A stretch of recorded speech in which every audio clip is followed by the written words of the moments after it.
আসসালামু আলাইকুম সুপ্রিয় দর্শক, আজ আমি আপনাদের মাঝে এই ভিডিওতে শহীদ সোহরাওয়ার্দী মেডিকেল সম্পর্কে কিছু তথ্য তুলে ধরব। এই হসপিটালের কিছু নিয়মকানুন চেঞ্জ হয়েছে। শহীদ সোহরাওয়ার্দী মেডিকেল কলেজ হসপিটালটি একটি সরকারি মেডিকেল কলেজ হসপিটাল। এটি রাজধানী ঢাকার শেরেবাংলা নগরে অবস্থিত। শেরেবাংলা কৃষি বিশ্ববিদ্যালয়ের পাশেই অবস্থিত Shaheed Suhrawardy medical college hospital. Shaheed Suhrawardy medical college হসপিটালের জরুরি বিভাগ 24 ঘন্টায় খোলা থাকে। এখানে আউটডোরে প্রতিদিন সকাল 8টা থেকে দুপুর 2টা পর্যন্ত আউটডোরে বিশেষজ্ঞ চিকিৎসকগণ রোগী দেখে থাকেন। বর্তমানে এই হসপিটালের জরুরি বিভাগটি স্থান পরিবর্তন করা হয়েছে। আগে হসপিটালের মেন গেট দিয়ে প্রবেশ করতেই নাক বরাবর পড়তো হসপিটালের জরুরি বিভাগ, কিন্তু এখন এই যে আপনারা দেখতে পাচ্ছেন এই রাস্তাটি হসপিটালে প্রবেশ করতেই একটি দক্ষিণ দিকে রাস্তা গিয়েছে। দক্ষিণ দিকে যাওয়ার পরে একটু পূর্ব দিকে এই যে আপনারা দেখতে পাচ্ছেন এই যে এই গেট, এই যে রাস্তাটা, এটা হচ্ছে জরুরি বিভাগের রাস্তা। এই তো হলো জরুরি বিভাগ। জরুরি বিভাগ 24 ঘন্টা খোলা থাকে। আপনারা যদি ইমার্জেন্সি কোনো রুগী নিয়ে আসেন তাহলে অবশ্যই এদিক দিয়ে এসে আগে জরুরি বিভাগে কর্তব্যরত চিকিৎসককে দেখিয়ে তারপর চিকিৎসা নেবেন। তারা যদি ভর্তি করে তাহলে ভর্তি করে রেখে দিবেন, আর না হয় যদি ট্রিটমেন্ট নিয়ে ছেড়ে দেওয়ার উপযুক্ত হয় তাহলে তারা ট্রিটমেন্ট দিয়ে ছেড়ে দিবে।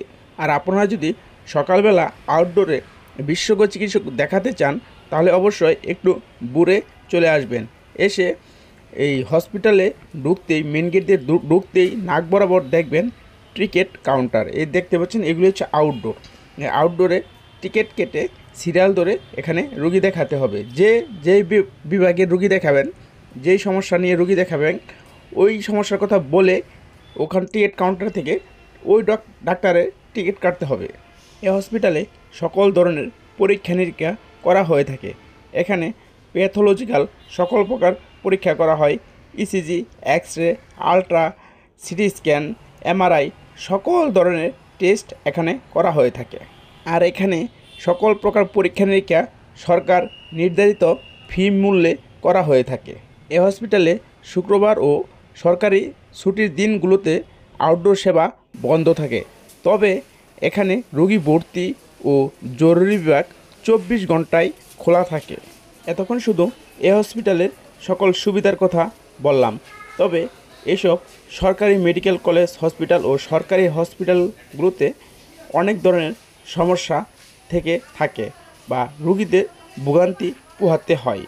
বড় বড় সরকারি মেডিকেল কলেজ হসপিটালে ভর্তির পরে সবচাইতে যে ভোগান্তিটি পোহাতে হয় সেটি হচ্ছে সেখানে বেড পাওয়া। রোগীর জন্য বেড পাওয়া খুবই কষ্টকর।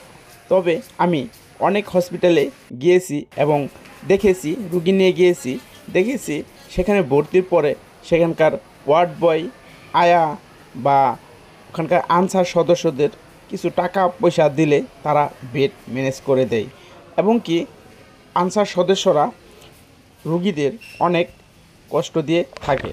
তবে আপনারা যদি একটু সচেতন হন তাহলে কেউই আপনাদের ভোগান্তিতে ফেলতে পারবে না। রুগীটা ভর্তি করার সাথে সাথে যখন আপনার এখানকার ওয়ার্ড বয় রুগীটা নিয়ে আপনার যে ওয়ার্ডে ভর্তি দিবে সেখানে নেওয়া মাত্রই আপনার কাছে টাকা দাবি করবে, বলবে চা পান খাওয়ার টাকা চাইবে, আপনারা দিবেন না। আনসার সদস্যরা রুগীকে ভিজিট করার জন্য আপনাদের কাছে টাকা চাইবে, কিন্তু আপনারা তাদেরকে দিবেন না। আমরা যদি না দেই, টাকা যদি না দেই তাহলে তারা পাবে না। সুপ্রিয় দর্শক, আমাদের ভিডিওটা যদি ভালো লেগে থাকে তাহলে অবশ্যই আমাদের জানতে হবে চ্যানেলটি সাবস্ক্রাইব করে আমাদের পাশেই থাকবেন। আমরা সাধারণত বিভিন্ন হসপিটাল এবং ডক্টরদের রিভিউ দিয়ে থাকি এবং স্বাস্থ্য বিষয়ক টিপস শেয়ার করে থাকি। তাই আপনারা আমাদের চ্যানেলটি সাবস্ক্রাইব করে আমাদের পাশেই থাকবেন এবং কি আপনাদের একটি লাইক কমেন্ট আমাদের আরও ভালো ভালো ভিডিও শেয়ার করার অনুপ্রেরণা যোগায়।